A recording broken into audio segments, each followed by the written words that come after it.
And let me be clear, I will always stand up for Israel's right to defend itself, and I will always ensure Israel has the ability to defend itself. Thank you. And I will give Israel the support that it needs to win, but I do want them to win fast. Wouldn't it be nice if they could win fast? And we have to let them win fast. And in the United States Congress, I will continue to fight for the people of Israel. I will continue to fight for Israel's existence. Israel comes to me in my dreams. I see Israel's future.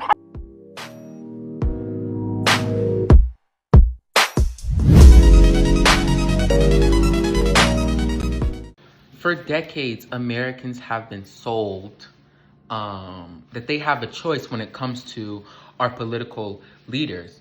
But if we really look at it, right, that choice is just an illusion.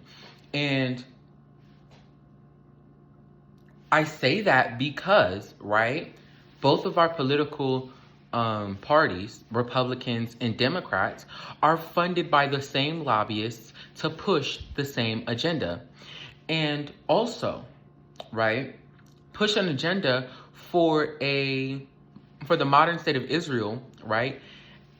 And we're basically told as American people, we are supposed to unconditionally support them in their foundation of colonialism, of historical revisionism, and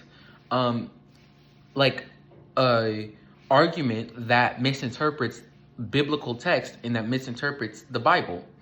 So I want to get into today, I want to break down today the influence of AIPAC, the erasure of Palestinian land and people and its history, and why the so-called Zionist Democrats are complicit in that system. So let's get into it. I already had like an intro or whatever showing you that both parties are insane and are both supporting AIPAC, and that segues in the first thing I want to get into. So AIPAC, or the American Israel Public Affairs Committee, has spent literally decades shaping the United States foreign policy when it comes to the Middle East. And here's the thing that I think is crazy, right? 93 out of 100 U.S. senators take money from AIPAC and pro-Israel lobbyists. That includes both Democrats and Republicans. So we have to understand that's not just influence, that is control, essentially, what they have. And for years, AIPAC has funded politicians on both sides of the aisle, Republicans and Democrats, to push the same rhetoric, to push the same interests, right? But not all politicians, but what I think is important is not all politicians take money from AIPAC, right? So we see progressives and people who are a part of the DSA, or the Democratic Socialists of America, such as Cori Bush, Abdul Al-Sayed, Al Green. And Abdul Al-Sayed, he's running for Senate. I hope he wins. So if you're in Michigan, vote Abdul. But AOC, and I'm not going to really say Bernie Sanders because he's not really, he doesn't take money from AIPAC, but he takes money from, I believe it's J Street, which is pro-Israel progressives, whatever. But they represent real choice, is what I'm going to say. The choice for justice, the choice for accountability, and the choice to end the unconditional support for policies that harm Palestinians, that have essentially mandated or approved a genocide over Palestinian people. So establishment politicians, establishment Democrats like, Hakeem Jeffries, Haley Stevens, what gives, and all other AIPAC-based or AIPAC-backed candidates, right? For Haley Stevens in specific, I know this because she's running for Senate in my home state of Michigan, right? She took, I believe, $30 million from AIPAC. So these are puppets for the Israeli government. But now let's talk about Israel. The modern state of Israel was established in 1948, right? And its roots go back even deeper. into the establishment, the project of capitalism that began way before Israel was started. But in 1947, the UN proposed a partition plan that would give essentially 55% of historic Palestinian land to a Jewish state, right? Despite the fact that Jews only took up around 30% of the population at the time, right? So the plan was rejected by Palestinian Arabs, but Israel declared independence anyways and colonized Palestinian land, leading to Nakba, which was a catastrophic displacement of over 700,000 Palestinians, right? So, and here's the kicker. Here's the thing here.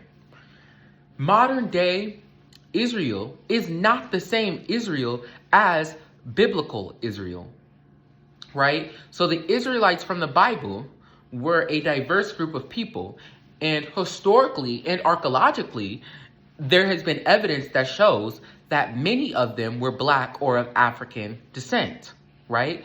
And fast forward to today, modern day Israeli Jews do not descend from ancient Israelites. Genetic studies actually show, including the American Journal of Human Genetics, actually found that 60 to 80% of Jewish Israelis descend from converts like I believe his name is Kaiser, or not his name, but the tribe or the ancient people like Kaisers and Idumeans, right? So people like Herod, the Roman appointed king, who was a Idumeanite. So this isn't even about race or religion, right? This is about historical accuracy. The modern day state of Israel is a political entity, not a biblical one, right? And as a person who is truly, I believe, a student of the Bible and a student of the Word, and somebody who is about to be baptized in a few days, and as somebody who has, I believe, I've read this at least front to back at least once, right? This isn't even about, right, religion. This is about historical accuracy. This is about being accurate to this book right here, right? So it's a political entity, not a biblical one.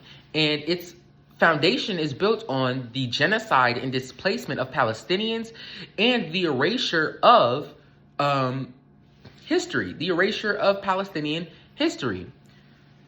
And some arguments that support Israel have been based upon a biblical mandate. But that's not the case, right? If we take a look at the theological side of it, right? The modern state of Israel was established in 1948, but biblical Israel or biblical Israelites lived thousands of years before the establishment of Israel. The land was inhabited not even by the same people, right? It wasn't inhabited by the same group of people. That's number one.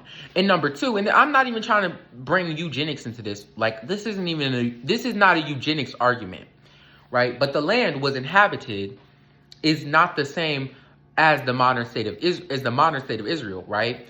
Which includes territories beyond the borders of Israel and described in the Bible. In addition to that, right, many theologians and scholars have argued that the modern state of Israel does not align with the biblical covenant. And the Israelites were a theocracy. They were not a secular state. And the idea that all Jews must return to Israel is a modern day political invention, not a biblical one. This is a theological argument, right? I'm not even trying, even if we're not even focused on the political side of it, this is a theological argument. And it's one that that challenges unconditional support many Christians and Jews have been taught to give to the modern state of Israel, right? So where the question that is, right, where does this leave us? And I'm going to answer you. This leaves us with two choices. We can continue to support a system that encourages and that has encouraged erasure of Palestinian history, a genocide against Palestinian people, the displacement of Palestinians, and the silence of anybody who opposes them. Or we can stand up for justice, for accountability, and for the truth, right? And the good news is this, right? The tide is truly turning, right?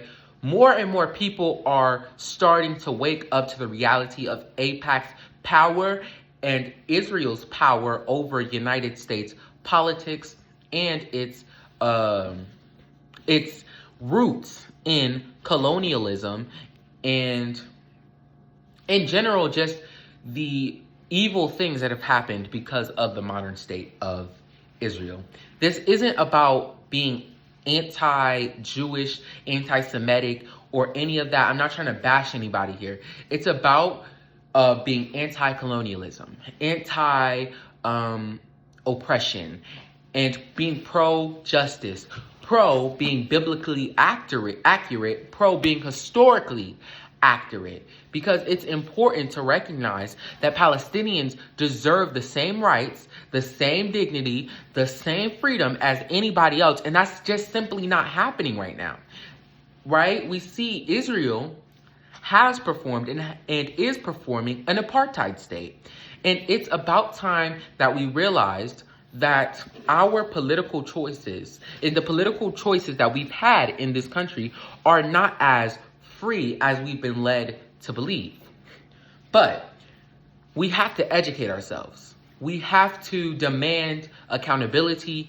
We have to support people and politicians who refuse to be bought and sold. We have to start breaking the illusion of choice and start to build a better future. I believe that we need to do this because it's important to move forward, right? So if you found this video informative, if you felt that you learned something from this video, please smash the like button below, subscribe for more content like this, and share it with your friends or your family, and keep the conversation going on in the comments. And tell me, what are your thoughts on the Michigan primary or the Michigan Senate race? Or in general, any Senate race, wherever you are. So yeah, if you want to learn more about AIPAC and its influence on current American politics and upcoming candidates, then I'm going to link down below a website called Track AIPAC, and it tells you about like political candidates, sitting U.S. senators, congresspeople, and so on and so forth. And it tells you like how much money AIPAC and the Israel lobby has given them.